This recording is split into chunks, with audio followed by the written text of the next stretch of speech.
In this video, I will show you how to solve this issue. Your connection is not private. If I click on advanced, then click on proceed to myreverie.com by using unsafe option, but still I can't go to my website.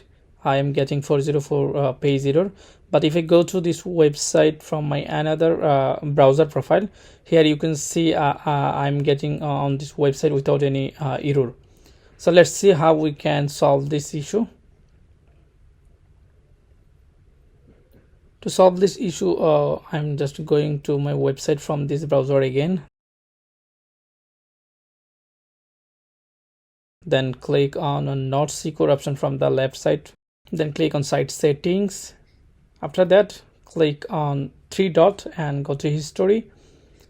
Then click clear browser history. Then check all box and then click clear data. Okay, just click on clear data, then click on check now.